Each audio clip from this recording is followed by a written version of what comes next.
Archives of Prasar Bharati presents the timeless treasure of golden era. आज आपसे एक ऐसे विरल कलाकार से मैं भेंट करवाने जा रहा हूँ जिसने भारत के शास्त्रीय संगीत के इतिहास में अपनी निजी लकीर खींचकर संगीत विश्व में अपना बेजोड़ योगदान दिया है। वाद्य जगत में एक ऐसे वाद्य का उपयोग करके और इस वाद्य द्वारा भारतीय शास्त्रीय संगीत का विश्व में प्रचार करके पंडित बृजभूषण काबरा जी ने संगीत की परिसीमा को और बढ़ाया है। वह वाद्य है गिटार। ऐसे सुख्यात कलाकार पंडित बृजभूषण जी से बातचीत करके गिटार के बारे में, इनकी वादन शैली के बारे में, इनकी संगीत यात्रा के बारे में, कुछ एक रागों की प्रस्तुति के बारे में और आपके व्यक्तित्व का हम परिचय पाएंगे। पंडित जी, आपका आकाशवाणी की ओर से हृदय से स्वागत है और मैं भी आपको प्रणाम करता हूँ। सदा सुखी रहें। आपकी संगीत यात्रा की बात करने से पूर्व आपसे हम आपका बाल्यकाल और परिवार तथा घर में संगीत का माहौल इत्यादि के बारे में कुछ बताएं। सभी आकाशवाणी के श्रोताओं को मेरा सादर नमन। ऋषि जी, आज आपने तो बहुत कुछ इतना कह दिया जिसकी पात्रता मुझ में नहीं है, पर आपका प्रेम है और श्रोताओं का प्रेम है जिसने मुझे इस काबिल बनाया कि आप ये चाहते हैं कि अगर किसी को भी किसी साधना में अविरत प्रयास करके कुछ हासिल करना हो तो ऐसे साधनों का किस प्रकार अनुकरण करना चाहिए। ये बहुत आवश्यक होता है कि किसी के जीवन का जो बुनियाद है वो उसका बाल्यकाल होता है।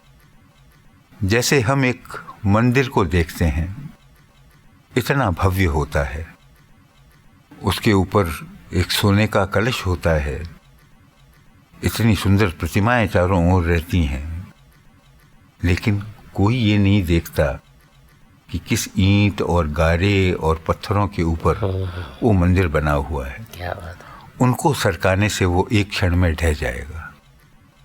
तो उसी प्रकार वो स्वर्णिम काल को तो सब जानते हैं, सब देखते हैं, लेकिन उसकी बुनियाद कैसे होती है? जैसी बुनियाद होती है वैसा ही मंदिर होता है। आज मेरा ये परम सौभाग्य रहा कि मैं एक ऐसे परिवार में पैदा हुआ जो बहुत धनाढ्य था। चाहे कहने के अंदर ऐसा लगता है कि भाई तुम धनी परिवार में हुए और बहुत लकी हो, लेकिन मैं इसीलिए बोल रहा हूँ कि ये मेरा सौभाग्य था जी। पर वास्तविकता के अंदर जो दूसरी बातें मेरे परिवार में थी वो धन से भी सीमाओं को पार करके थी। मुझे एक ऐसा पिता मिला जिनको लोग ये कहते थे कि ये किस चीज़ के जानकार नहीं हैं। वो इस हद तक उनकी सब चीज़ों में जानकारी थी कि वो भी एक तकलीफ़ की चीज़ थी। मेरा जन्म राजस्थान के जोधपुर स्टेट में हुआ 1937 में। मेरा परिवार 7 पीढ़ी से हम लोग जागीरदार थे। हमारी पहली 5 पीढ़ियां सब योद्धा थी, वॉरियर्स थे और राज्य के लिए साथ में लड़ने के उसी में हमें ये जागीरें मिली थी और हम जागीरदार थे। एक बड़ी विचित्र सी बात है कि मेरे दादा तक 6 पीढ़ी तक किसी के 2 लड़के नहीं हुए, तो हमारी 6 पीढ़ी तक हमारा परिवार बढ़ा नहीं। जो मेरे दादा थे उनके 4 संतानें हुई और वहाँ से हमारा परिवार बढ़ा। तो ऐसे अच्छे कुल में, और जिसको बोलते हैं कि with the silver spoon in the mouth, ऐसा जो है ये सौभाग्य ईश्वर ने मुझे प्रदान किया। बचपन की कुछ जो यादें हैं कि एक तो ये कि मैं बहुत ही चुलबुला, बहुत शैतान था। मैं बहुत जल्दी बोलना सीख गया। अच्छा। 5-6 महीने का था उस वक्त मैं काफ़ी कुछ बोलने लग गया था। और 2.5 साल का था तो मेरी बहन जो बड़ी थी उसके साथ मेरा बहुत लगाव था। तो उसको स्कूल जाने का टाइम आ गया, क्योंकि वो तो मेरे से जो है वो 2.5 साल ही बड़ी थी। तो हमने अपने पिताजी से बहुत आग्रह किया कि हम भी स्कूल जाएंगे। तो पिताजी बोले तुम बहुत छोटे हो और तुम स्कूल कैसे जा सकते हो, अभी 2.5 साल के हो। तो मैंने बोला कि जैसे लीला को बोलना आता है मुझे भी बोलना आता है। क्या बात है। लीला को थोड़ा पढ़ना आता है तो मैं भी सीख लूँगा। तो ऐसी क्या बात है, और मैं घर में अकेला करूँगा क्या, क्योंकि हमारे दोनों का इतना स्नेह था आपस में भाई बहनों के अंदर, और हम 2 मिनट बिना लड़े नहीं रह सकते थे। तो हमारे पिताजी एक उदाहरण दिया करते थे। जब वो भोजन करने बैठते तब मेरी माताजी ऐसा सोचती कि इस समय तो कोलाहल नहीं हो और ये दोनों बच्चे लड़े नहीं। तो एक कोने के अंदर लीला को बैठा देते और एक कोने में मुझे बैठा देते। जब पिताजी आके आसन ग्रहण करते, भोजन सामने आता, तब मेरी माताजी को हंस के बोलते कि तुम्हारी ये चेष्टा से कुछ अर्थ नहीं निकलता।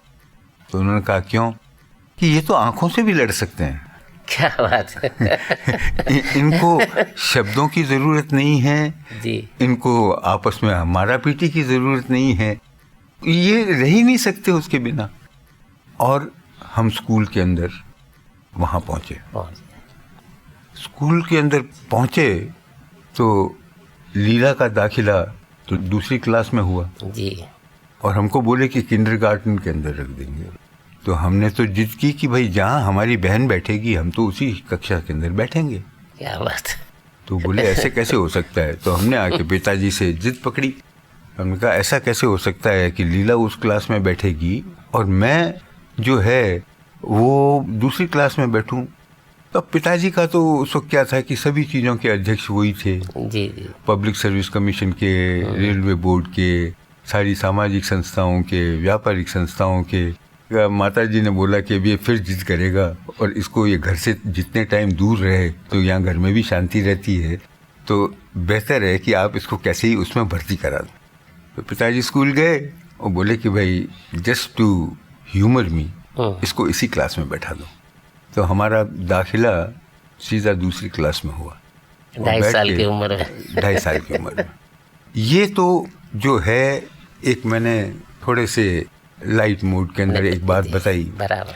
लेकिन हमारे घर में क्या था कि रोज रात को संगीत अवश्य होता था, क्योंकि जो भी जोधपुर में आता था कोई भी कलाकार, वो ये सोचता था कि शाहजी साहब को अगर मैं सुना दूं और उनकी मोहर लग जाए तो मेरा जीवन बन जाएगा। तो कोई ना कोई पहुंच जाता।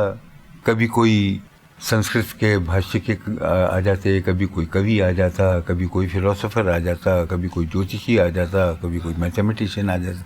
मतलब रात को चर्चाएं। और एक हमारी माताजी का नियम था कि हम दोनों भाई बहनों को शाम को घंटे भर पिताजी के पास बैठना ही पड़ता था।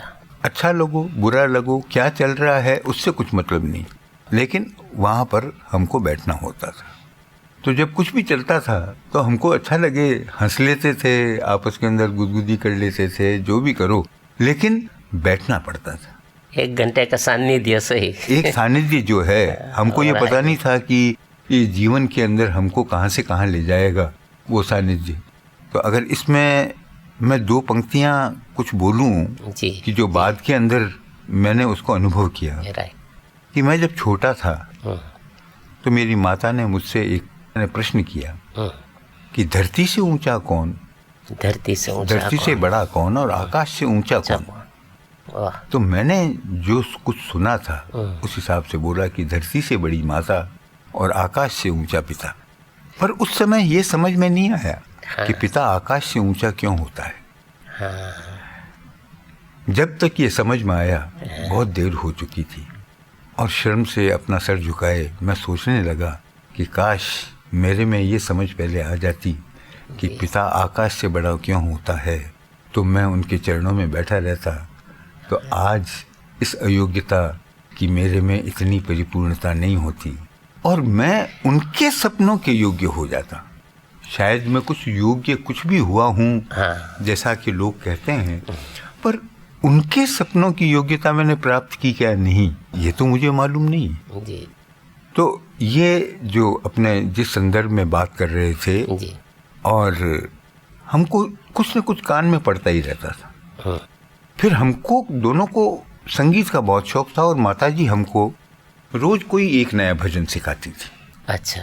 तो माताजी को साहित्य का शौक था, तो सूरदास जी की, मीरा जी की, कबीर जी की, इनकी कृतियाँ वो जो है, तो हमको एक नया भजन रोज सिखाती। वो अपने गुनगुना के या किसी तरह से, या आज मेरे तो गिरधर गोपाल सुन बजाया, तो चदरिया भीनी भीनी सुनाया, तो कभी ये सुनाया। और फिर जो रात को वो लोरी हमारी यही होती थी जी। और हम एक ये चीज़ थी कि हमको एक ही उसी वक्त याद हो जाती थी। तो वो जो प्रक्रिया है वो चलती रहती थी। दूसरा, हमारे पास एक ग्रामोफोन था।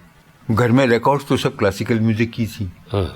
नारायण राव जी व्यास, डी.वी. पलुस्कर, ओंकार नाथ जी, फैयाज खां साहब, अब्दुल करीम खां साहब, इनायत खां साहब, इमदाद खां साहब, फजल हुसैन, गंगूबाई, मोगूबाई, केसरबाई, इन्हीं की सिर्फ रिकॉर्ड्स उस वक्त निकली थी। और घर में फिल्मी म्यूजिक का तो आने का सवाल नहीं था। तो वो हम जब समय मिलता तो कोई भी लगाते, तो एक क्या है कि वो हमारे कान में निरंतर वो संगीत पड़ता रहा। तो जैसे नारायण राव जी, श्यामा तोरी बंसरी नेक बजाओ, तो एक लाइन ऐसे याद हो जाती है। जी। ना हमको कोई राग से मतलब था, ना हमको और किसी चीज से मतलब, लेकिन एक ये कि हमको वो सब याद हो गए गाने। हाँ। वो गाने सब हमको याद हो गए कि जानकी नाथ सहाय करे तो रघुपति राघव राजा राम गए। तो हमको वो एक जो है, ये एक प्रक्रिया हो रही। और फिर क्या, कोई ना कोई आता था, सुनते थे, लेकिन हमको इतना मन में आक्रोश होता था। जी। जबकि हमको जबरदस्ती वो बैठाया जाता था किसी को सुनने के लिए, और सोचते थे कि ये इसके क्या तकलीफ है कि वो यही जा रहा है, इसके पेट में दर्द है, या जो है कि ये सबको हंसाने की कोशिश कर रहा है। पर समझ में नहीं आता, ये समझ में नहीं आता था, क्योंकि हम सोचते हैं कि ये कुछ बोलता तो ही नहीं। पहले शुरू में लगता था, मैं लीला को बोलता कि ये गूंगा है। क्योंकि कोई शब्द तो निकलता ही नहीं है। पर फिर वो बोलती कि नहीं ऐसा नहीं है, ये शुरू में कुछ बोलता है कि बोलन लागे। लेकिन फिर मैं कहा बाद में क्या हो जाता है, एक बार तो बोल लेता है, लेकिन इसके बाद इसको क्या कष्ट हो जाता है। तो हम हमारे हंसी, लेकिन एक वो कंपल्शन होने से और एक हमको उनका आदर करना जो सिखाया गया था, जी। वो थोड़ी सी तमीज़ हम लोगों के अंदर उस वक्त जो है वो आ गई। तो स्कूल का इस तरह से चलता रहा। फिर क्या है कि हम वैष्णव संप्रदाय वाले, जी। तो हम दोनों जो है वो पिताजी के भी फेवरेट, दादी के भी फेवरेट, क्योंकि हमारा जागीरदार परिवार था। मेरे पिताजी से एक बड़े भाई थे, तो उनका देहांत हो जाने की वजह से मेरे पिताजी उनके गोद चले गए, क्योंकि जागीरदार जैसे कि किंग नेवर डाइज, तो पिताजी जागीरदार हो गए। और जो मेरी बड़ी माँ थी वो हमारी दादी हो गई। जी। तो हम दोनों, क्योंकि उनके कोई संतान नहीं थी, तो माताजी ने बचपन में ही हम दोनों को उनकी गोदी में डाल दिया कि भाई आप ये दोनों आपके जिम्मे। वो बहुत ही कड़क थी, उनको जो है हर चीज़ सलीके से होनी चाहिए, और ऐसी अनुपम सुंदर वो थी। और उनको मतलब वही एक हर एक चीज़ के अंदर एक आभास जब तक उस प्रकार का नहीं हो, उन्हें आनंद नहीं मिलता था। तो एक ये था कि हम दोनों को कोई हाथ नहीं लगा सकता था। तो हर हफ्ते हमारा टीचर बदलता था जो घर पे आता था। अच्छा। क्योंकि उसको तो हमारे को हाथ लगाने की इजाज़त नहीं थी, और हम उसको मारते थे, क्योंकि वो ये बोले कि ये होमवर्क क्यों नहीं किया, तो हम उठा के हम ये करने के लिए बैठे हैं क्या। तब पिताजी जो है वो जाकर मेरी दादी को बोलते कि देखिए ये दोनों बिल्कुल मूर्ख रह जाएंगे, आपके लाड़ प्यार में न ये पढ़ेंगे न लिखेंगे, आखिर वो आता है तो इनको कुछ तो शिस्तबद्ध होना चाहिए, ये ऐसे कैसे चलेगा? तो बोलते हैं कि देखो, और तुम जो भी करो जो भी बोलो, ये इन दोनों के अगर किसी ने हाथ लगाया तो उसके हाथ काट के मैं बाहर टांग दूंगी। तो फिर हम लोग तो शेर। हाँ। तो उसमें मैं एक किस्सा मैं अवश्य सुनाना चाहूँगा। जी जी। कि हम जब तीसरी क्लास में आ गए तो हमारी एक सिस्टर मोनिका थी, क्योंकि ये कॉन्वेंट स्कूल थी, सेंट पैट्रिक हाई स्कूल। तो मैं और लीला हमेशा पास पास में बैठते थे। तो लीला से उसने एक स्पेलिंग पूछी तो लीला ने गलत बता दिया। तो जैसे कॉन्वेंट में होता है, हाथ आगे करो, और वो ब्लैक रूलर होता था, उससे वो हाथ पे मारा। तो मैंने देखा, जब मेरे पास आई, मेरे से भी वो स्पेलिंग पूछी, तो मैंने भी जानबूझ के उसको गलत बोला। उन्होंने हाथ आगे करने को बोला तो मैं तो डेस्क पे चढ़कर उसके हाथ से वो डंडा छीन के और पूरे जोर से उनके सर पे मारा। ओ बाप रे। और डेस्क पर से कूद के सीधा बाहर भागा। हम दोनों को छोड़ने के लिए एक बग्गी आया करती थी, उसका कोचवान, एक ठाकर राइफल लिए हमारे साथ, एक बाई लीला के साथ, और एक महाराज हमारा खाना लिए हुए। ये पूरा लवाजम हम दोनों स्कूल जाते थे उसके साथ में आता था। मैंने दूर से आवाज दी कि समान जी बाबा, बा डाकण हमारे पाछा आवे, हमारा हाथ लगा दियो तो देख लीजो।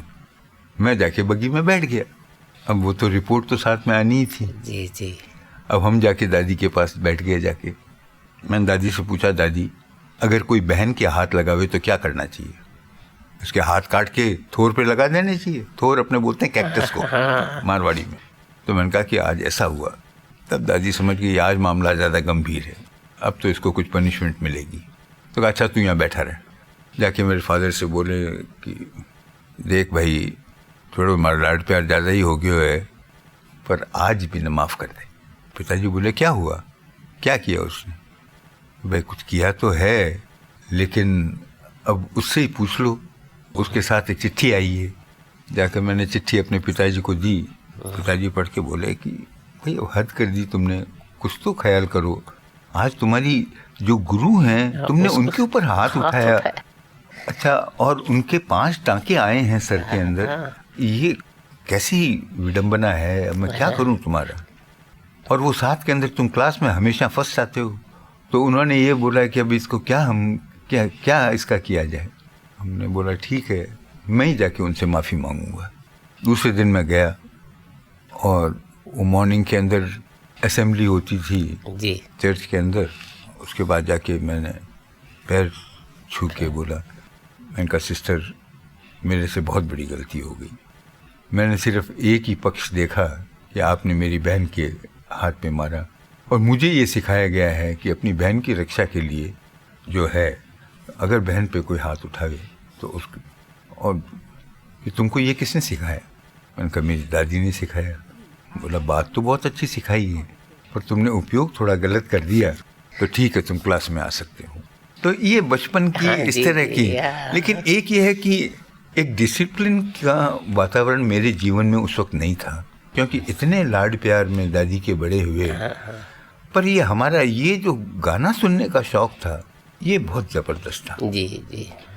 और फिर क्या होता कि रात को खाना खाने के बाद और जो बैठते, वो हमारे को जो कोई रात को पीठ थपथपाने को आता कि जिससे हमको नींद आ जावे। कोई ये होता, हम उसको बोलते भाई थोड़ा कोई उधर का गाना सुनाओ, कोई भजन सुनाओ। तो इस, हालांकि ये अलग बात है, पर वो आगे बहुत महत्व रखती है। तो हमारे जो बर्तन साफ करता था, उसका एक छोटा लड़का था, उसका नाम था चौथिया। तो वो गाना बड़ा अच्छा गाता था, और रात को जो वह तंबूर, अरे चौथिया आजा थोड़ा सा की सुना, आके वो सुनाता। पर उसका हमेशा धर्म कर्म में बड़ा रुचि थी। तो वो ये, हालांकि किस्सा आगे हो जाएगा, पर मैं इस वजह से बता रहा हूँ कि देखिए कोई जना किस जगह से कैसे पहुँच सकता है। जी जी। तो उस वक्त क्या है कि कोई साधु महाराज उधर आए हुए थे, और वो चौथिया उस टोली में चला गया। हमको उसके बारे में कुछ भी पता नहीं था। बात थोड़ी आगे चली जाएगी ऋषि जी, लेकिन इस संदर्भ में बता रहा हूँ कि देखिए वो भी घर के संगत में, और उसमें जो रहा संस्कार के माहौल में, ये बात है। देहांत हुआ और उनका 12वां था, तब अंदर आकर हमारे नौकर ने बोला कि साहब बाहर हाथी के ऊपर एक महाराज आए हैं और वो आपसे मिलना चाहते हैं। अच्छा। तो मैंने कहा भाई दादा को जानते होंगे, और इस हिसाब से मैं उठ के गया तो देखा एक पूरा त्रिपुंड लगाए और गले में रुद्राक्ष की माला पहने, और जो अंदर आए तो मैंने कहा कि बिराजिए। तो वो मेरी तरफ देखते रहे। मैंने कहा महाराज आसन ग्रहण करिए। तो बोले पिछड़ने को नहीं। मैं क्या, मैं थाको चौथे हूँ। अच्छा। तो वो महाराज की कृपा से उस गद्दी के अधिपति हो गए। अधिपति। अच्छा अच्छा। तो मैं ये सोचता हूँ कि उस वक्त वो जो घर का वातावरण था और उसमें जो जो निकला और जो जो वहाँ आया, वो सबके सब आज शीर्ष स्थान पर हैं। ऋषि जी, वो पिताजी की कृपा से उस जगह का प्रताप ही ऐसा हुआ। फिर जब मैं 7 साल का था तो कुछ तो ये कि हमारे स्कूल के अंदर भी ये बात हुई, और कि भाई अब हम 3 साल के आगे, तीसरी क्लास के आगे तो हम लड़के को इस स्कूल में नहीं रख नहीं सकते। तो जोधपुर महाराजा घर पे आए हुए थे और वो पिताजी बैठे बातें कर रहे थे। तो बोले कि क्या बात है शाह जी, आज कुछ परेशान क्यों नज़र आ रहे हो? बोले कि अब मैं इसको कहाँ भेजूँ, क्योंकि वो लोग अभी ये 7 साल का ही है और अब वो बोल रहे हैं कि आगे की क्लास में तो इसको लेंगे नहीं। तो बोले कि इसमें क्या बात है, मेरी ग्वालियर डिज़ाइनर से बात हुई है, उनकी स्कूल बड़ी अच्छी है और मैं भी मेरे मामा के बच्चों को और जो ये है वो 6-7 जनों को वहीं भेज रहा हूँ, तो इसको भी वहीं भेज दो। अब पिताजी ने भी जोश जोश में हाँ भर दिया कि ठीक है। अब हम 7 साल के तो थे साहब, कपड़े पहनने का तो होश नहीं, कोई चीज़ का ज्ञान नहीं, और ये हुआ कि स्कूल के अंदर भेज दिए गए हॉस्टल में। अब 7 के अंदर जब हमने कहा कि वहाँ पर हम अकेले कैसे रहेंगे, तो पिताजी बोले नहीं, ये जो नौकर है तुम्हारे साथ रहेगा और ये जो महाराज हैं ये तुम्हारे साथ रहेंगे, तुमको कोई चिंता करने की ज़रूरत नहीं है। तो साहब वो छोड़ने तो आए हमको। वो छोड़ने आने के बाद क्या है कि दूसरे दिन बोले कि आज हम आपके लिए लड्डू और वो लेने के लिए नीचे जाते हैं। ये तो किले पे थी स्कूल और उसमें वहाँ और कोई नहीं, स्टूडेंट्स और टीचर्स बस। तो हमने कहा ठीक है। फिर वो तो गायब हो गए। अच्छा। अब रात को हम रोएं कि अब तो जो हमारे प्रिंसिपल थे उनकी वाइफ थी, वो आई और गोदी में बैठा कर बड़ा मनाया कि थोड़ा दूध पी ले, कि देख भाई तू पढ़ने के लिए आया है और अब तुमको थोड़ा सा स्कूल के अंदर जो ऋषि जी डिसिप्लिन था ही था। तो वहाँ पर टेस्ट से हुआ कि किस क्लास में भर्ती किया जाए जी। तो उस टेस्ट के अंदर मैं 5वीं क्लास में भर्ती हुआ सीधे। मैं 7 साल का था तब मेरा दाखिला 5वीं क्लास में हुआ हो गया। स्कूल का पीरियड अच्छा निकला और पढ़ाई में मैं हमेशा अच्छा था। तो वहाँ पर जो है उस वक्त ग्वालियर दरबार के अंदर हाफिज अली खान साहब और कृष्णराव शंकर पंडित जी, ये दोनों दरबारी म्यूजिशियंस थे। तो मैंने मैं एक बार, क्योंकि उस वक्त तो मैं ये बात कर रहा हूँ 1944 की, तो मैंने मैं एक बार बच्चों को, जिससे कि इसका भी ज्ञान हुए, क्योंकि वहाँ पर सब घुड़सवारी ये और नीचे कोई हॉकी के मैचेस हो रहे हैं तो 16 हाथी आ जाते थे, उसके ऊपर सारी स्कूल चली जाती थी। कि हम लोग सिर्फ 108 बच्चे थे स्कूल में और 36 हम लोगों के ऊपर टीचर थे, जो ये राजे महाराजाओं के लिए और जो था वो उस हिसाब से जो था घुड़सवारी। तो पढ़ाई सिर्फ नहीं, ये सब चीज़ें बहुत इम्पोर्टेंट थी कि आप ऑलराउंड डेवलपमेंट आपका जो है होना चाहिए। तो आपको म्यूजिक ये सब चीज़ का, तो मैंने में एक बार उनका कंसर्ट भी होता था। अच्छा। एक चीज़ है कि मुझे नफरत थी क्लासिकल म्यूजिक पर, इतना घर में सुना क्योंकि ये रिकॉर्डिंग सुनते थे वो तो हमको गाने के हिसाब से याद हो जाती थी और उसमें बंदिशें रहती थी। तो वहाँ पर भी जब आकर यही चीज़ होती थी तो हम, तो वहाँ पर मैं कॉयर में भी था और इसके बाद जो है हमारे, मैं भजन वगैरह भी गाता था, दूसरा भी जो होता था। तो हमारे जो आर्ट्स के टीचर थे वो मिस्टर नियोगी, उनको रविंद्र संगीत का बड़ा अच्छा ज्ञान था। अच्छा, उनकी पत्नी, तो उनसे मैंने थोड़े से जो है बंगला गायन और वो भी सीखे। और जो हमारे म्यूज़िक के टीचर थे वो मिस्टर पकराशी, वो वायलिन बजाते थे। अच्छा। वो मेरे ख्याल में जो जनमान सूरदास थे ना, जो वायलिन बजाते थे, उनके शिष्य थे। ग्वालियर के अंदर ही जो थे, बहुत अच्छा बजाते थे। अच्छा। तो उनका हमको जिस वक्त तबले के साथ होता था तो अच्छा लगता था, दर पर। तो ये इस तरह से हमारा जो है ये पीरियड निकला। उस समय अपने गेम्स में भी दिलचस्पी रखी? मैं सभी गेम्स के अंदर बहुत अच्छा था। अच्छा। और मेरे एज के हिसाब से मेरी हाइट वगैरह जो है वो बहुत अच्छी थी। देखिए, मैं कॉलेज में जब ज्वाइन हुआ तो जिस वक्त मैं 16 साल का था तब मैं 6 फीट का था और एकदम जो है फुल्ली ग्रोन। तो जब मैं वापस आया 1945 की गर्मी की छुट्टियों में, हाँ। तब हमको पता लगा कि हमारे बड़े भाई साहब कोई कुछ बजाते हैं, उनके शागिर्द हो गए हैं। तो अब ये जो मैं बता रहा हूँ ये इस संदर्भ में बहुत आवश्यक है कि हमारे घर में शास्त्रीय संगीत हम लोगों की जनरेशन के अंदर कैसे आया।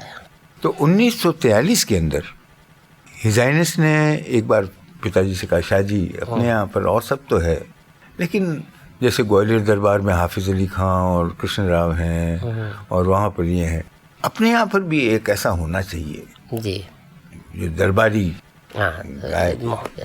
तो एक दिन रात को पिताजी रेडियो सुन रहे थे तो उस पर सरोद सुना। तो उन्होंने वो वाद्य पहले कभी नहीं सुना था। अच्छा। और न इस एरिया के अंदर किसी ने वो वाद्य बजाया था या कोई जानते, और उन्हें इतना अद्भुत लगा वो। तो जब वो अनाउंसमेंट हुआ तब उन्होंने ऑल इंडिया रेडियो टेलीफोन करके और पता लगाया कि भाई ये कौन है। तो बोले कि ये अलाउद्दीन खान साहब के लड़के हैं और क्योंकि उससे बात हो सकती है। तो कहा साहब कल करवा देंगे। वो कल उनका रिकॉर्ड वो जो है, क्योंकि उस वक्त ऑल इंडिया रेडियो लखनऊ में सर्विस करते थे। अच्छा। अली अकबर खान साहब जब घर छोड़ के भाग गए थे तो वहाँ पे सर्विस करते थे जी। तो पिताजी ने वो सुना और उन्होंने दूसरे दिन हिज हाइनेस से कहा कि भाई एक पसंदगी तो की है, आइडिया नहीं है कि वो कितना उम्र का है या क्या है, लेकिन बड़ा अद्भुत बजाता है और उस साज की आवाज़ कुछ एकदम अलग। अपन ने सितार सुना है, बीन सुना है, लेकिन इतनी बोल्ड और ऐसी क्लियर टोन। तो महाराजा साहब बोले कि पता लगाओ भाई, अपने को तो किसी को लाना ही है जी। तो नेक्स्ट डे रेडियो स्टेशन वालों ने पिताजी से अली अकबर खान साहब की बात कराई।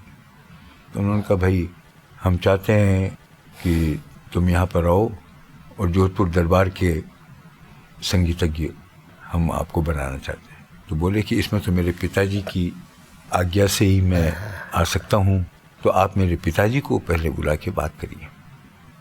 तो मेरे पिताजी ने कहा ठीक है, और फिर अलाउद्दीन खान साहब से संपर्क किया और बोले हम आपके लड़के को।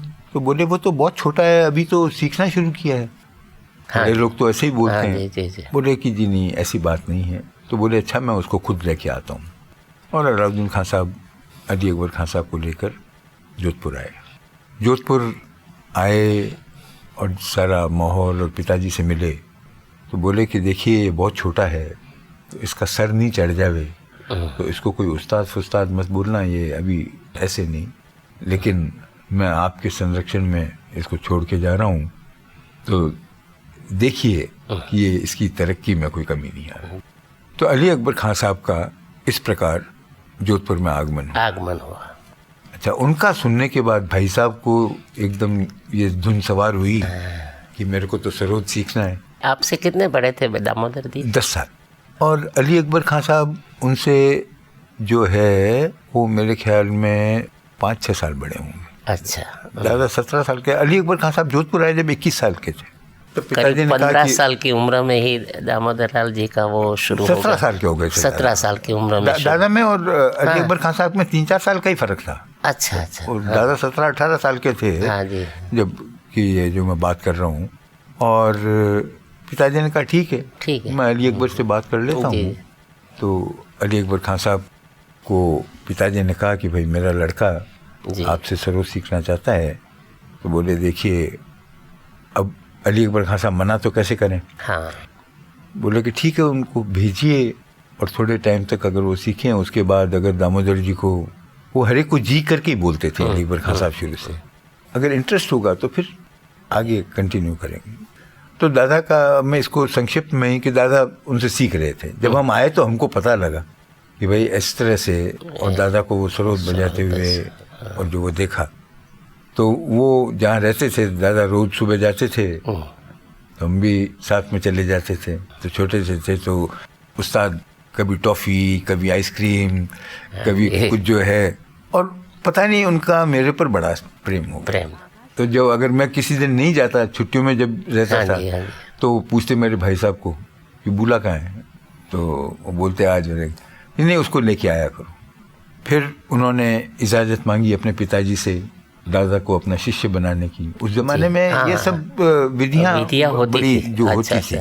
तब 10 पन्ने की चिट्ठी आई अलाउद्दीन खान साहब की कि तुम जानते हो गुरु बनने का मतलब क्या होता है, तुम्हारे पर क्या क्या जवाबदारी आएगी, सारा जीवन तुम उसका निर्वाह कर सकते हो, सब चीज़ें तुमको करनी पड़ेगी, अगर ये सब करने की तैयारी हो तो तुम उसके गंडा बांध। तब फिर साहब वो विधिवत दादा अली अकबर खान साहब के पहले शिष्य, गंडा बंधन वहीं से बस पहला शुरू वहाँ कर जो दिया है जो शुरू हुआ। जी, और इस तरह से तो अली अकबर खान साहब के राजस्थान में आने से एक उधर का संगीत का माहौल बदल गया। अली अकबर खान साहब के लिए हिज हाइनेस ने रेडियो स्टेशन बनाया जोधपुर में। जोधपुर के। वाह भाई, ये मैं 1945 की बात कर रहा हूँ। और वहाँ बाकायदा ऑर्केस्ट्रा था और जो ये चीज़ थी, और वो सब इर्द गिर्द अली अकबर खान साहब। तो वो अली अकबर खान साहब के साथ जो है, और उनकी जो हमारे पे कृपा की शुरुआत वहाँ से हुई। फिर मैं कॉलेज चला गया। मेरा सब्जेक्ट था भूगर्भ शास्त्र, जियोलॉजी। अच्छा। तो जब मैं स्कूल से जब पास होके आया, तब आया तो मैंने देखा कि घर में एक घटना और नई हो गई है कि एक संगीत स्कूल शुरू हो गई है। पिताजी ने, क्योंकि अब दादा का शौक इसमें हो गया, तो उन्होंने सोचा कि इनके लिए एक प्लेटफॉर्म तैयार कर दूं। जी। तो वो बाकायदा कुंदन लाल जी जो इतने फेमस कथक डांसर थे, नारायण प्रसाद जी के भतीजे, वो, और महाराष्ट्र से जो है एक प्रिंसिपल को गाने के लिए बुला लिया। और जो ये चीज़, और उसके अंदर एक 45 दिन का कैंप लगाते थे वो जो स्कूल के अंदर। तो उसमें दूसरे भी दूर दूर से जो हैं वो बच्चे आते थे और वो भी सीखते थे। और उसका जो फिनाले होता था वो 2 दिन की कॉन्फ्रेंस होती थी। तो एक दिन उन लोगों का कार्यक्रम होता था और एक दिन बाहर के बड़े कलाकारों का जो है वो। तो स्कूल का शुरुआत हो गई थी। तो हम शाम को जो है छुट्टियों में दादा के साथ स्कूल चले जाते थे, तो वहाँ देखते। तो उस वक्त एक बैले हो रहा था और दादा ही उसका संगीत दे रहे थे, पिताजी भी बैठे देख रहे थे। तो मैंने पिताजी कहा कि मेरे को इसमें मज़ा नहीं आ रहा। अच्छा। ये कोई क्लासिकल म्यूजिक ऐसा होना, वही होना, इसमें ऐसा क्या जरूरत है? ये जो सिचुएशन है इसके अंदर तो कुछ ही ऐसे अलग धुन होना। तो बोले तुम बनाओ। तो मैंने कहा कि मैं बनाऊं? कि हाँ क्यों, तुमको नहीं अच्छी लग रही तो तुमको कैसी अच्छी लगती है, तुम बनाओ। हम भी जोश में आ गए। हमने कहा ठीक है, हम कोशिश करते हैं। और वो 2 बैले का म्यूजिक मैंने कंपोज किया और वो बैले बड़े सक्सेसफुल हुए। उनके इंडिया के अंदर 10-15 शोज भी हुए। अच्छा। और वो संगीत का बजाने वाले तो दादा और यही सब लोग थे, लेकिन वो बड़ा अच्छा हुआ। फिर मैं कॉलेज उदयपुर के अंदर आ गया और उदयपुर कॉलेज के अंदर जो है वहाँ पर संगीत के एक नादमूर्ति जी करके संगीत के प्रोफेसर थे। तो मैंने तो कोई क्लास वो ज्वाइन की नहीं, लेकिन हमारे कुछ मित्र थे, वो जाते थे, वो देखते थे। पर इस बीच में घर में प्रवृत्तियाँ संगीत की बहुत बढ़ गई थी दादा के ये जो शौक से। और फिर हम भी ये प्राइड लेते थे हमारे भाई का आज यहाँ प्रोग्राम है या ये है। कॉलेज में मैं क्रिकेट का कैप्टन भी था। तो एक दिन जब खेल रहे थे तो एक जना एक टेलीग्राम लेकर आया कि भाई बड़ी खुशखबरी का टेलीग्राम है कैप्टन साहब। मैंने कहा भाई क्या है? कि आपकी एंगेजमेंट हो गई है। इनका क्या बोल रहा है तू? तो उसमें था कि कॉन्ग्रेचुलेशंस यू आर एंगेज्ड। ठीक है, एंगेजमेंट हो गई तो ठीक है। छुट्टियों में वापस आए तो उस बीच के अंदर हमारी माता जी का देहांत हो गया था और फिर हमारी शादी हो गई। तो हमारे बड़े बहनोई जो हैं वो उसके बाद वहाँ पर शादी के वक्त जब आए तो मेरे पिताजी से बोलने लगे कि मुझे ऐसा नहीं लगता कि ये कोई माइन वाइन के अंदर जाकर ये काम करेगा। अब ये ऐसा गबरू जवान और मतलब इतना ब्रिलियंट, तो इसको अब देखिए आपके घर के अंदर कोई बाहर गया नहीं है, अब जागीरदारियाँ जमींदारियाँ ख़त्म हो गई, आप इन बच्चों को कहीं ना कहीं बिजनेस में लगना पड़ेगा। तो आज ये फ्रेश कॉलेज से निकला है, इसको घर की हवा मत लगने दीजिए। यहाँ कोई काम करता नहीं है, आप सब लोग घर पे बैठे हो, लेकिन ज़माना बदल गया है। जो यहाँ रहे हैं उनकी आदतें तो नहीं सुधरेंगी, लेकिन ये तो 7 साल की उम्र से बाहर रहा है, इसको बाहर रहने की आदत है, तो इसको आप मेरे साथ भेज दीजिए। अच्छा। तो वो उनके साथ में रवाना होकर कलकत्ता आ गया। कलकत्ता, हाँ। और उन्होंने मेरे को हिंदुस्तान मोटर्स में ट्रेनिंग के लिए, वो उस वक्त जो हिंदुस्तान मोटर्स के चेयरमैन थे। अच्छा।